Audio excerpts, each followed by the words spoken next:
안녕하세요. 네, 저희가 오늘은 이제 욥기의 마지막 38장에서 42장까지 보고자 합니다. 이제 마지막이기에 그 앞에 부분을 잠깐 정리를 하자면, 자, 욥기 1장과 2장에서 욥이 사단에 의해서 이제 시험을 받게 되는, 그래서 그 가운데 고난을 겪게 되는 상황이 나오고, 그리고 3장에서 욥이 이제, 그 고난 가운데에서 차라리 죽는 것이 낫겠다라고 부르짖는 그 부르짖음이 나오고, 이제 4장부터 37장, 어제까지 봤던 37장까지 해서 욥과 욥을 찾아왔던 4명의 사람들에 대한 대화가 나옵니다.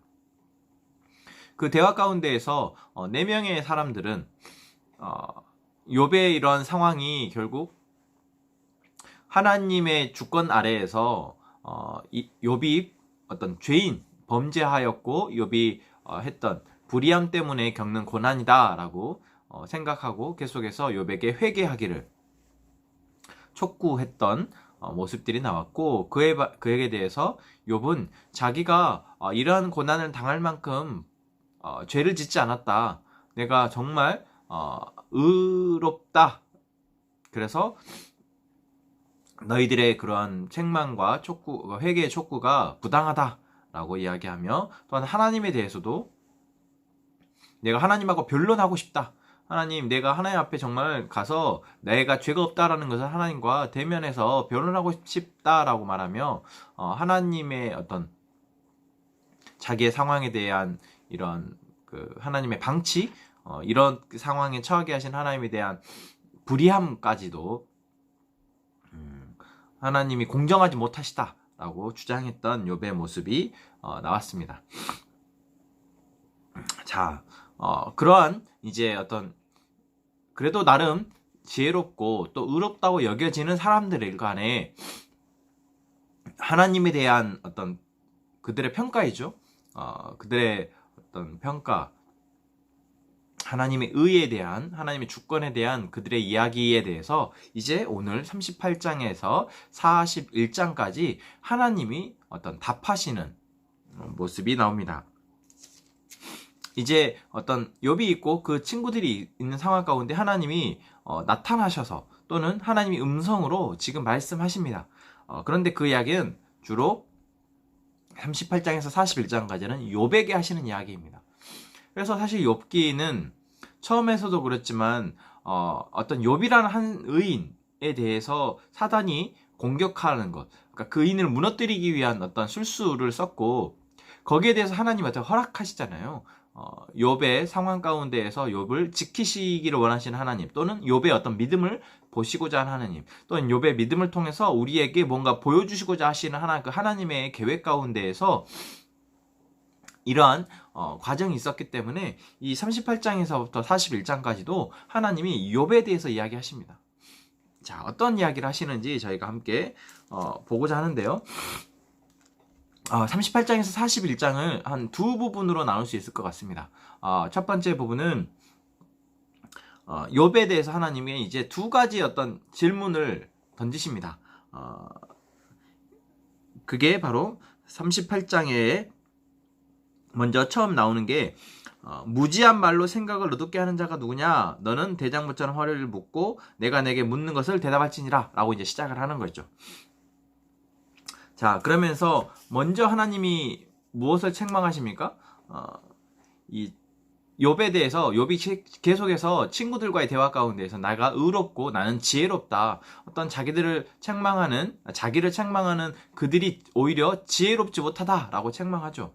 그래서 자기의 의와 지혜에만 집중 또는 집착하면서 하나님의 오묘한 섭리를 이해하지 못하고 있는 욥의 교만함을 먼저 책망하십니다. 그래서 그 책망을 어떤 것으로 하십니까?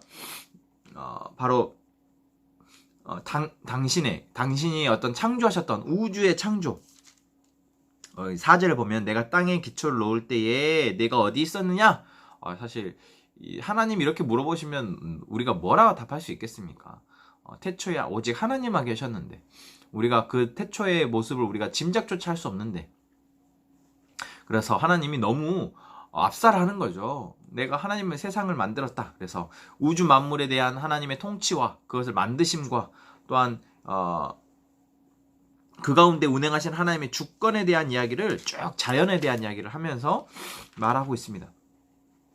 또한 38장 19절부터 보면은 또 이 천체와 기상을 주관하시는, 그러니까 뭐 광명, 그다음에 흑암, 또 이러한 부분을 이야기하시고, 또한 기상, 뭐 25절에 보면 홍수, 동풍, 이러한 이야기들을 쭉 하시죠.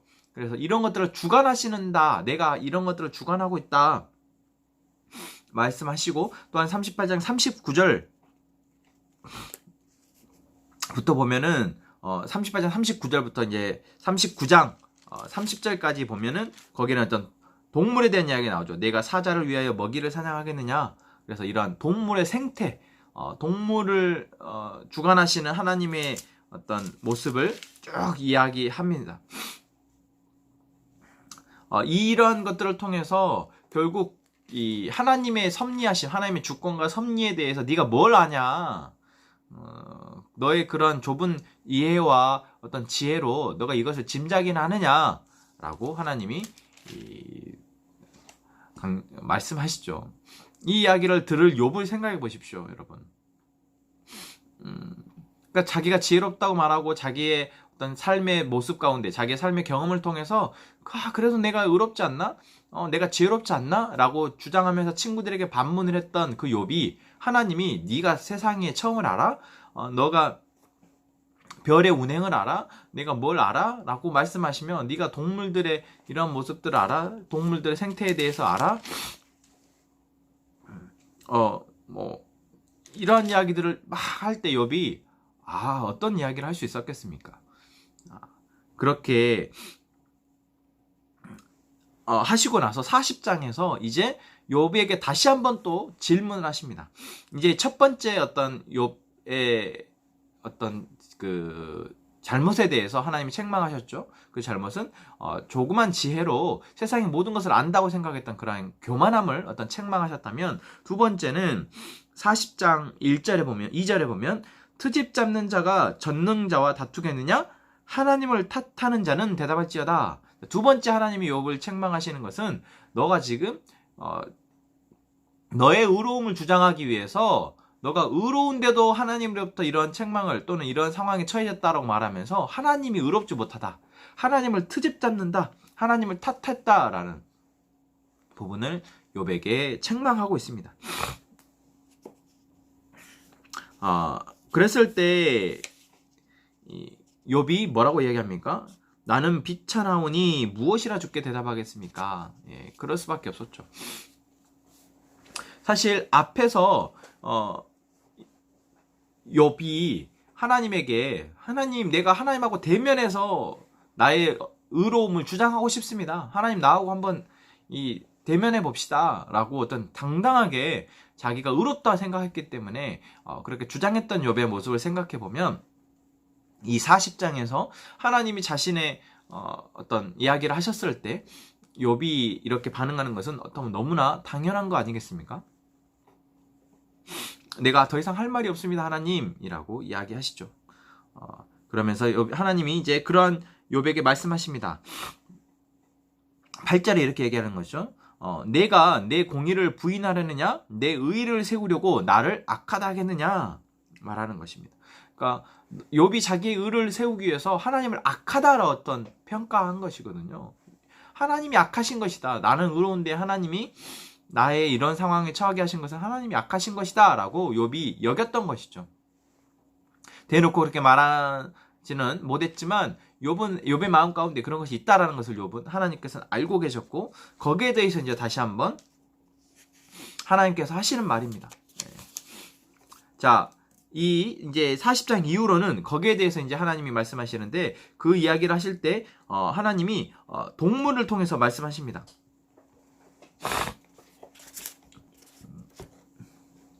그래서 하나님의 절대 주권에 대한 것에 초점이 맞춰져 있고, 그리고 그 하나님의 절대 주권을 이야기하기 위해서 인간 능력의 한계를 이야기하시죠. 자, 인간 능력의 한계를 이야기하시기 위해서 15절에 보면은 소같이 풀을 먹는 베헤못을 볼지어다. 이것을 얘기하시는데 이 베헤못 또 그리고 41장의 1절에 나오는 네가 낚시로 리워야단을 끌어낼 수 있겠느냐라고 말하는 그 리워야단 이 두 동물을 얘기하시는데 베헤못은 우리가 이제 흔히 그냥 하마로 이해할 수 있겠고 리워야단은 악어로 이해할 수 있겠습니다. 자, 여러분 이 하마나 악어가 지금 우리가 생각할 땐 그렇게 강한 동물이 아니잖아요.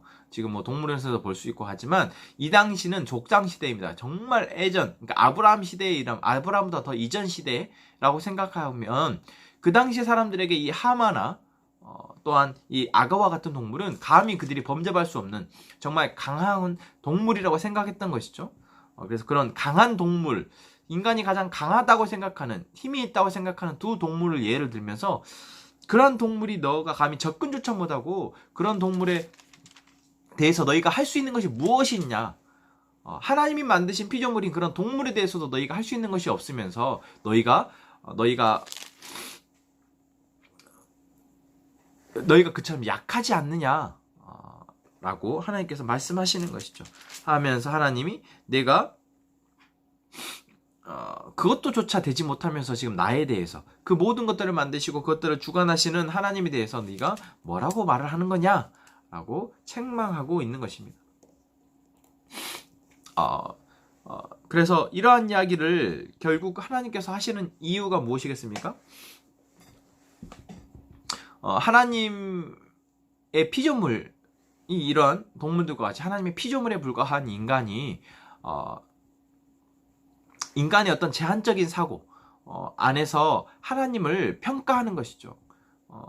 내가 이런 상황을 겪고 이런 상황에 처하게 된 것을 자기의 어떤 기준에서 생각해 보면서 그것을 이러한 상황을 야기하게 하신 하나님의 존재를 감히 피조물인 인간이 평가하고 있었다라는 것. 욥이 너가 그러했다. 그러면서 너의 의를 주장했지 않았느냐? 근데 너가 정말 얼마나 연약하고 미약한 존재인지를 너가 아느냐? 라고 하나님께서 말씀하시는 것입니다. 자, 여러분 이것은 사실 어떤 욥의 이 상황에 대한 하나님의 답변이 아닙니다. 그러니까 욥이 왜 이런 고난을 당하게 됐는지에 대한 답변이 아니죠. 그리고 실제로 욥은 앞에 1장과 2장 보면 알겠지만 욥이 어떤 죄를 지어서 이런 상황에 처한 것이 아닙니다. 그러니까 하나님은 욥 너가 지금 죄인이다라고 말씀하시는 것이 아닌 것이죠. 욥 너가 죄인이다라고 말씀하신 것이 아니라 욥 너가 지금 너에게 벌어진 상황에 대해서 어떻게 교만할 수 있느냐? 너가 어떻게 그런 상황에 대해서 너의 기준으로 나를 평가할 수 있느냐? 라고 말씀하시는 것입니다. 그래서 이 온 세상의 이 돌아가는 일 가운데에서 하나님에 대해서 인간이 감히 자기의 의를 드러내거나 자기의 생각을 옳다 말할 수 없다라고 말씀하시는 것이죠. 그렇습니다. 여러분 우리가 하나님에 대해서 어떻게 무엇을 주장할 수 있겠습니까? 지금 내게 벌어진 상황에 대해서 이것은 내가 잘해서 하나님 복 주시는 것이고 이것은 내가 못해서 하나님 벌 주시는 것이다 라고 섣불리 짐작하거나 또는 다른 타인에 대해서 저 사람은 저 사람이 잘 되는 거에 대해서 저 사람은 하나님이 복 주시는 것이다, 저 사람이 안 됐을 때 저 사람은 하나님이 지금 벌을 받는 것이다 라고 우리가 섣불리 판단할 수 없을 것이며 거기에 대해서 나에게 복 주시니까 하나님은 좋은 분이시고 나에게 어려움을 주시니까 하나님은 좋지 않은 분이시다라고 우리가 판단하는 것들이 다 어리석다라는 것이죠. 그래서 오직 우리가 할 것은 앞에서 욥에 대해서 나왔지만 하나님을 찬양하고 하나님을 계속 의뢰하고 하나님을 신뢰하는 것, 그분의 계획에 대해서 계속해서 알고자 하고 듣고자 하고 그분 앞에 겸손하게 나아가는 것, 그것이 우리가 해야 할 일이고 그러했을 때 우리의 삶 가운데에서 우리가 계속해서 하나님을 더 볼 수 있으며 하나님이 주시는 복을 누릴 수 있게 된다라는 것이죠. 그러니까 우리가 하나님의 존재에 대해서 자꾸 나의 의를 주장하는 것, 그것이 우리가 정말 경계해야 될 것이구나 라는 것을 우리가 욥기를 통해서 보게 됩니다. 그래서 욥은 어떤 이러한 욥기 전체를 통해서 욥이 어떤 죄를 지은 것은 아닙니다. 하지만 본질적으로 우리는 죄인일 수밖에 없다라는 사실을 욥이 간과했던 것이죠. 내가 정말 나의 삶 가운데에서 의롭다라고 생각할 수 있죠. 욥 정도이면. 하지만 그럼에도 불구하고 욥은 한계를 가진 인간이며 피조물이며 또한 지혜에 있어서 하나님에 비해서 결코 주장할 수 없다라는 것. 그러한 부분을 욥이 간과했고, 그랬기 때문에 하나님은 그 부분에 대해서 책망하시는 것이고, 그러한 책망 앞에 욥이 고꾸라질 수밖에 없었던 것입니다. 자, 그러면서 이제 42장 마지막 장에서 욥은 이제 그러한 하나님의 말씀하심에 대해서 3절에 이렇게 고백하죠. 나는 깨닫지도 못한 일을 말하였고 스스로 알 수도 없고 하리기도 어려운 일을 말하였나이다. 그렇습니다. 여러분, 우리가 욥과 같은 고백이 사실 매일 나올 수밖에 없습니다. 왜? 우리는 교만하고 어리석기 때문에 하나님 되어진 일 가운데에서 어떤 섣불리 어떤 것들을 판단하는데 그것이 우리에게 결코 좋지 못하다. 그리고 욥이 5절 말씀 이렇게 고백하죠. 4절 말씀에 내가 말하겠사오니 주는 들으시고 내가 주께 묻겠사오니 주여 내게 알게 하옵소서. 하나님이 우리에게 알게 해주시기를 구하는 자세. 또한 5절에 나온 것처럼 내가 주께 대하여 귀로 듣기만 하였사오나 이제는 눈으로 주를 배웁나이다. 어떤 욥이 하나님을 알고 있었던 사람이죠. 하지만 그것이 온전하지 않고 완전하지 않았습니다.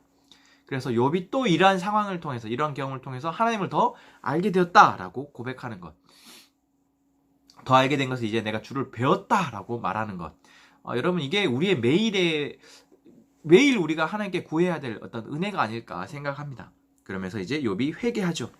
자, 그러면서 7절에 보면 욥에 대해서 이제 쭉 이야기하셨던 하나님이 욥의 친구에 대해서, 친구의 세 사람에 대해서 나를 가리켜 말한 것이 내 종 욥의 말과 같이 옳지 못하다. 그러니까 너희들이 말했던 것은 욥이 지금 그 친구들에게 말했던 것 같이, 너희들이 지금 지혜에 대해서 주장하지만 틀렸고 나는 의롭다 말하는 그런 욥의 말과 같이 너희들이 틀렸다라고 하나님께서 말씀하십니다. 그러니까 책망하시는 것이죠. 자, 그러면서 너희가 어떤 번제, 회개의 제사를 드려라 라고 말씀하시죠. 자, 그리고 10절에 보면 욥이 그의 친구들을 위하여 기도할 때라고 말합니다. 자, 여러분, 여기서 우리가 중요한 부분은 욥의 친구들에 대해서 하나님께서 회개의 제사를 드려라고 말하셨을 때 욥이 그 친구들을 위해서 중보 기도를 합니다. 욥이 친구들을 위해서 기도했다라고 말을 하죠. 그랬을 때 이 욥의 역할은 결국 중보자의 역할이다라는 것을 우리가 알 수 있습니다. 그리고 욥이 중보자의 역할을 감당할 만큼 사실 의로운 사람이었다라는 것. 마치 아브라함이 자기의 조카 롯을 위해서 중보했던 것처럼 욥이 참 하나님 보시기에 의로운 사람이었구나. 9절 하반부에도 나오지만 여호와께서 욥을 기쁘게 받으셨더라 말하고 있죠. 그래서 욥의 친구들을 위해서 기도해 줄 수 있는 그러한 존재였구나 라고 생각해 볼 수 있겠고, 또한 욥이 그렇게 기도할 때 여호와께서 욥의 공경을 돌이키셨다 라고 말하고 있습니다.